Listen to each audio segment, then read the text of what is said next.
Mansfield, and I teach at North Caddo Elementary Middle School here in Caddo Parish. My passion for education is teaching students how to read.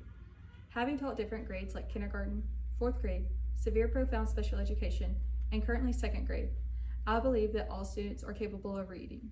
No matter their age, ability, or grade, they are able to unlock a power within themselves, and that is what fuels my passion. In this video, you will see that I'm teaching 2nd graders utilizing the CKLA curriculum. The objective for this lesson is that students are learning how to spell spelling words by adding suffix ed to the end. They're learning 3 new tricky words, you, your, and street, and they're also learning a new syllable type, vowel consonant E. Prior to this lesson, students have been taught that suffix ed is voiced 3 different ways. At the end of the root word, if it is a T or a D, suffix ed is read as ed. At the end of the root word, if it's unvoiced, suffix ed is read as t. At the end of the root word, if suffix ed is voiced, then is read as d.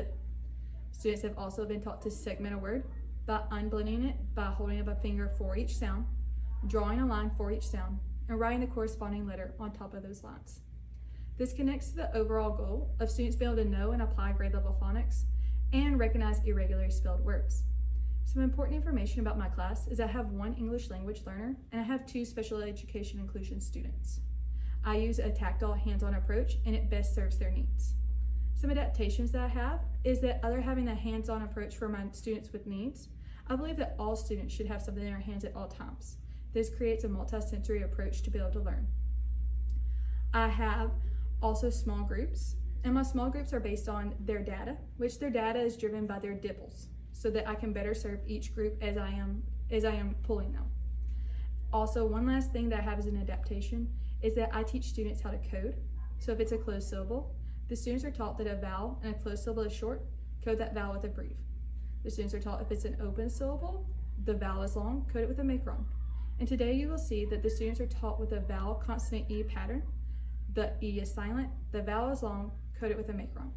I feel like this best serves my students to help them slow down, identify the syllable type, and also be able to identify what that vowel is saying. At all times, I have a code clues chart posted in my classroom for students to refer back to. Okay, good one. Pulling on your 2 rules. Are you allowed to use your anchor charts? Yes. Please. Okay? Alright, here we go. Alright, the root word is plop. Everybody say plop. Plop.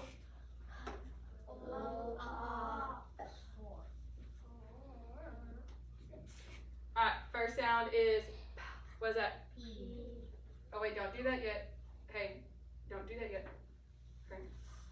Next sound is O. What is that? Then ah. What is that? P. What is that? Now, your spelling word will be plopped. What do I need to do on both of these to be able to make it correct? Yes. Put the suffix ed. Can I just put the suffix ed? No, you have to double the P.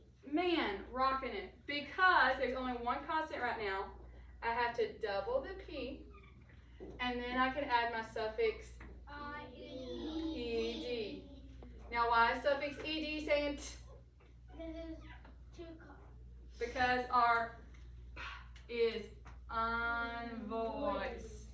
What do we notice about this word? I heard somebody say back. Magic E. What does that magic E do? It makes the A say its name. That is a great job, Wesson. Now, did you guys know that this is actually a syllable type? Yeah.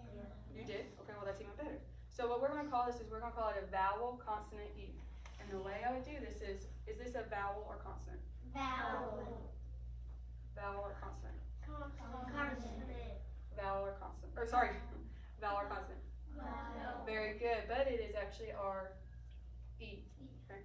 Now, in this word, I do not hear this E. This E has a magic power to jump over 1 letter and make that letter say its name.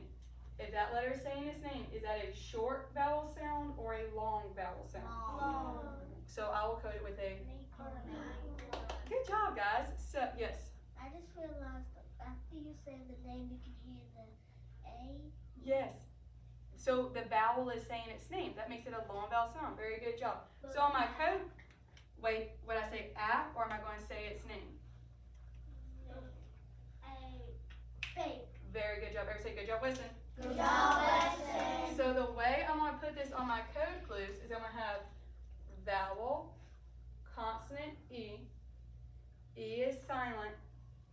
Vowel is long. Code it with a micron. Can anybody tell me why I put a V? Good, because it's a vowel. Good. I didn't want you guys to overthink that. Can anybody tell me why I put a C? Very good job, okay? So, on my code clues, I'm adding vowel, consonant, E. E is silent, vowel is long, code it with a macron. Very good job. Everybody say macron. Macron. Very good. I'm going to let it drop before we add it to our code clues. Circle. Write it. Oh, man. Okay. Tricky words are words that we don't know yet, or it's words that don't follow normal spelling patterns, so we have to stick them in our Brain. There we go, thank you. Okay, so the way that we do this is I'm going to say the word, we unblend it, we draw a line for each sound, and then we're going to find the tricky part of that word. I'm going to give you a hint. One word will have a spelling pattern that we will learn later this week, but until we learn it, it's tricky. When we learn it, then we take it off, and it's no longer will be yellow, it'll be a white card. Now, our first word, are we ready? I want you to echo the word and then hold unblend it, okay? Your first word is you. Everybody say you. You. You. How many sounds?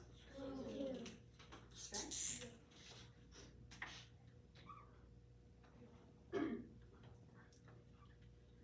Now, I know most of you already know how to write this word, but we need to know how to write it and find the tricky part, okay? That first sound, yeah, what is that? Y and O. Well, hold on, you're getting ahead.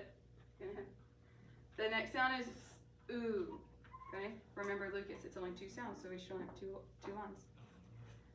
The next sound is ooh, but it's not actually following a spelling pattern. It's O-U, but that's not the sound that makes, so that's why it's tricky. So what do we do to that tricky part? We circle it, and what that tells my brain is that's not making a normal sound. So it is tricky. So up here on my tricky word, on my word you, what letters will I circle? O-U. Very good job. What's the word? U. Yes, Brinley. Will it always be tricky? It will always be tricky because this is not the sound that's supposed to make. Okay, thank you for asking that. All right, go ahead and clear it.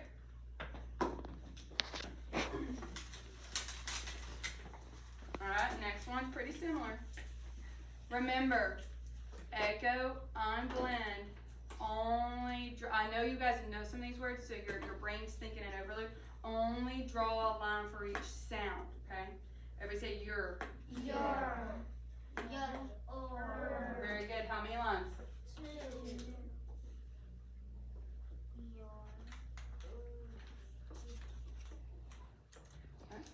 All right, what's that first sound? Y. Oh, wait, that's the letter, thank you, but what's that sound? Very good. Yeah. Okay. Again, I know you guys have learned this since kindergarten. The next sound is but that's not that sound, it's O-U-R. Sorry, those letters do not make that sound. So what is it? Tricky, and it will never follow a spelling pattern, so what will we do to it? Circle it, because that tells our brain that is not making this a proper sound. Because the English language is it's just crazy, okay? Now, up here, what letters will I circle? Thank you, Alex. Very good. Go ahead and clear your board. You guys are going to think I'm crazy for this one. But I'm going to explain why it's tricky. Everybody say the word I. Wait, no. I.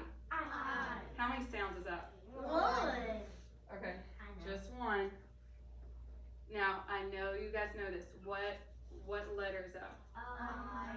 Okay, the reason why it's tricky is because when we see the letter I, we normally think that is going to represent a sound, but it's not lowercase. This is also why it's tricky.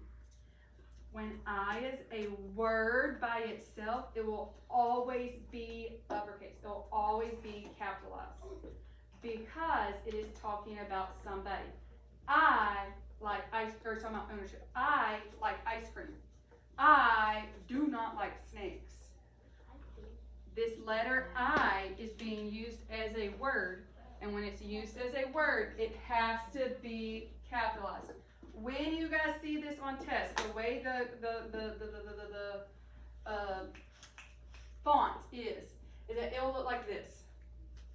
I know I would rather write it like this, but I want to let you guys know on your testing, a lot of times you will only see it like this, and that is representing an uppercase I. Okay, do we understand? All right, now, is that uppercase? Weston, is yours uppercase? Is yours uppercase? Remember, when I is by itself, it is a word, and it is always going to be uppercase, even if it's in the middle of a sentence, okay? Now, what will I circle right here? I.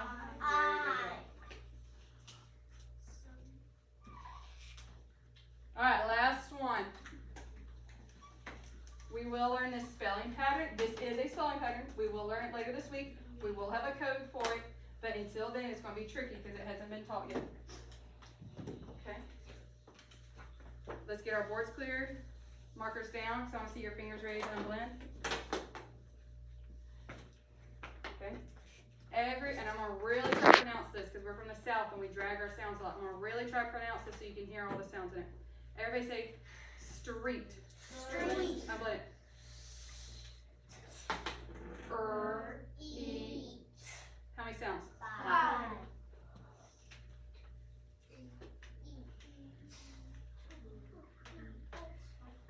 How many sounds, Willow?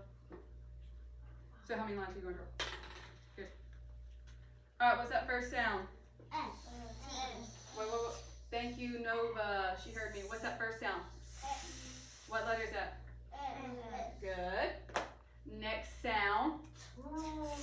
Okay, make sure. What letter is that? What's next? What is that? And I'm gonna go. Ooh, that's kind of not a good R, guys. I'm gonna go ahead and tell you the next sound. The next sound is E. That's a digraph that we'll learn later. When we hear E in the middle of a word, it is most oftenly written as EE. A digraph is 2 letters that make 1 sound. I'm getting ahead of myself because we'll learn that later this week. But this will actually be our tricky part. E. And then what letter would that be? T. Now, until this is revealed and taught, we are going to circle it because it's the tricky part. After teaching this lesson today, I do believe that my objectives were met. What was not shown in this video is students that had independent work. Their success criteria told them that they had to read the closed syllable, which the vowel is short in, and then they had to add a silent E, and then be able to identify that that's a new syllable type and read the word. Students also had to recall the different spelling rules to be able to add suffix ed to the end of the base word. What I would have done differently today is I would have liked more time to be able to do a think, pair, share with my students. This lesson was jammed packed and it was 60 minutes and it was very teacher-led because the content was so heavy. The students needed to be taught explicitly the different rules and the tricky words. But what I would have liked to have done differently is allowed my students to pair up, be able to practice their spelling rules and be able to practice their tricky words by being able to write their tricky word, identify the tricky part by circling it, having their partner read it, and then vice versa. This would allow the students the autonomy to build for their learning and to be able to apply their new learning.